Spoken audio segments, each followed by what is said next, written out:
Hey there, I'm Nathaniel Hoover, staff writer for GameCola.net, and this video will give you just a small demonstration of some of the weird and fun things that can happen when you apply Game Genie codes to Mega Man 2. For those of you who are not aware, Game Genie is a delightful little utility that allows you to put in cheat codes, such as, in this case, infinite energy.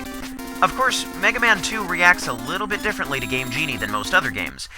As you could probably tell, if you could hear over my talking, the music in Mega Man 2 with Game Genie is, well, a little awful. Oh, please. Oh, the pain. Yeah, some of it's relatively unchanged, and some of it's just downright unbearable. Is it worth it listening to this for the cheat codes? Mega Man says no. I'll return the music to normal shortly. But first, I wanted to give you a brief sampling of some of the weirdest changes in the music, so listen, if you can stomach it. I'll also show off a little bit. If the music does become unbearable, please skip ahead about a minute. It'll stop, I promise. This is pretty slick. Oh yeah.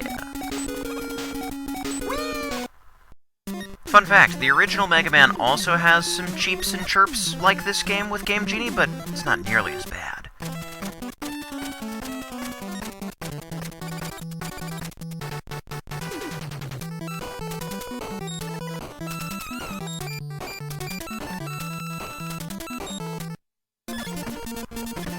Did you miss my voice? Admit it, come on, you missed me.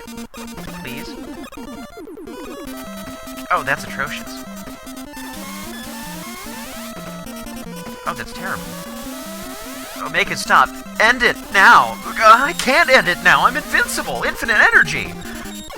Or not. Okay, so that code doesn't always work. Oh, this is no better.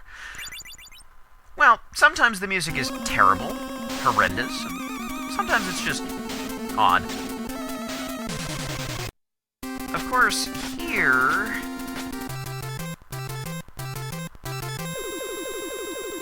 Oh, you tragic, pathetic little piece of music. You were so magnificent. Once.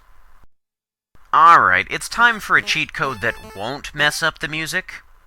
Mostly because it takes away all the music. There's nothing to mess up. You see, IKAAE... Gad, what happened here? IKAAE is a very interesting cheat code that can be used in a variety of NES games, but here in Mega Man 2, it's mostly just surface stuff. The music, and as you can see as I'm cycling through having different bosses defeated, the stage select screen looks very wonky. Another side effect of this code is that you can't actually beat the game, so here's the password that takes me directly to the first stage of Dr. Wily's castle. See, I have all the weapons, all the special items, and... kicks me out to the title screen. Can't actually beat the game. Oh well, we didn't need to see that, right? The only other real oddity is that the top right corner of Dr. Wily's logo randomly appears in the ceilings, floors, and walls of some stages. Has no impact on the game whatsoever, it just looks different. Well, except for here where I can stand on it, but it's a subtle thing. Doesn't really make any difference at all. Now, let's see some real cheat codes, shall we? Such as Mega, Super, Ultra, Happy Jumping. That's the real reason why you're watching this, right? Well, that and the Robo-Rooster dashing through the dirt. So, a couple of fun glitches here, and he definitely ran through that wall. That's a normal glitch, though. That happens in the game. Has nothing to do with Game Genie.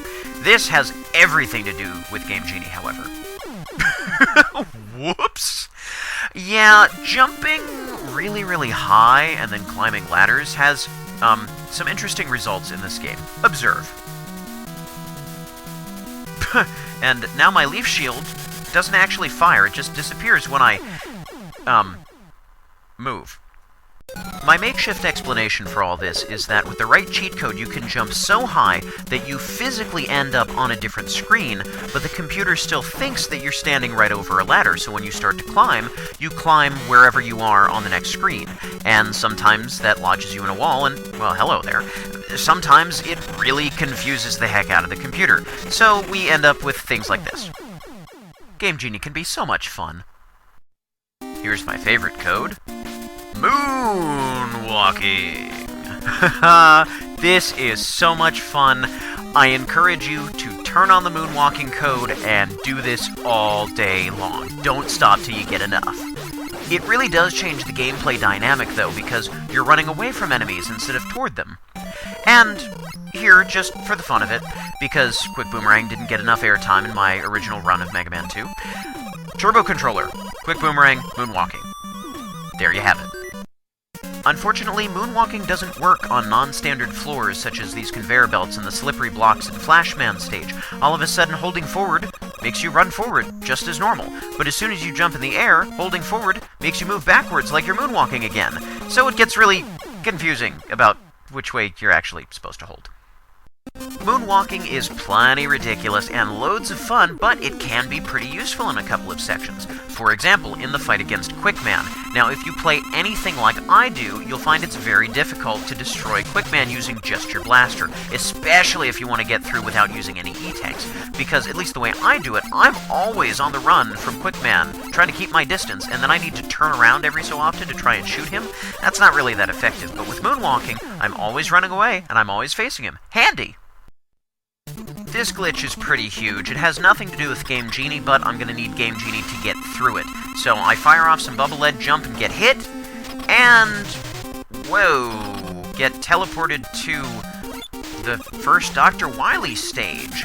So if you've seen my other video of bloopers, tricks, and glitches for Mega Man 2, you'll have seen me teleport from Airman stage into the second Dr. Wily stage. This is a little different, however. With the second Dr. Wily stage, it was just graphics that were different. Everything else was the same. Here, there's invisible stuff hitting me. I'm bouncing off of this wall. This is all very strange. Even item 3 just doesn't work. So this is my first time playing through this now, mind you. So I'm just trying random stuff. So Flash Stopper to die is really what... Game over? No. That's not the way it happened. We're gonna pretend you didn't see this. There. Goodness knew. So I've applied the Game Genie code to make me jump pretty high. Not amazingly high, but just enough to make a difference. And bonus points if you can figure out why I need this. I'll explain it a little later, but I'll let you stew on it for a while. It's a puzzle!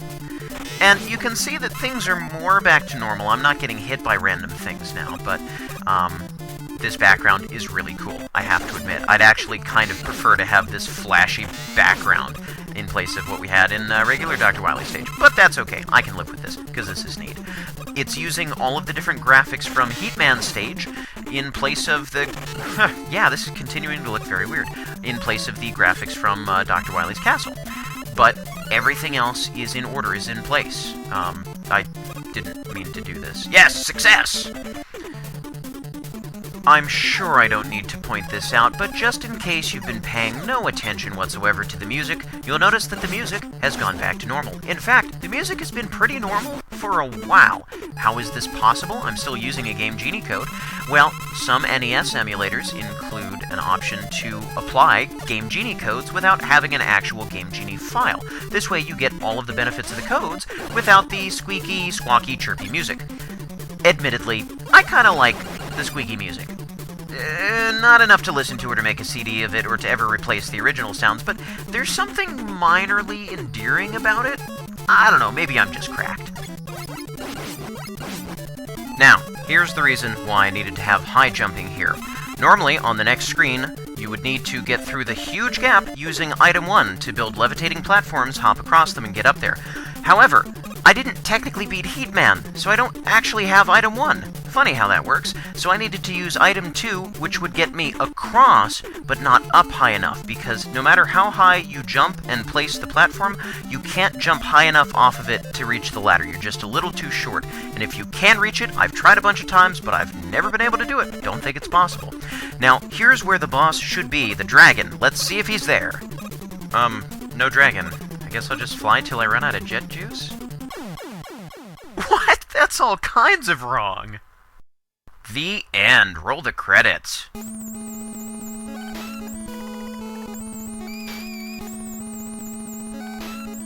Ugh, skip the credits.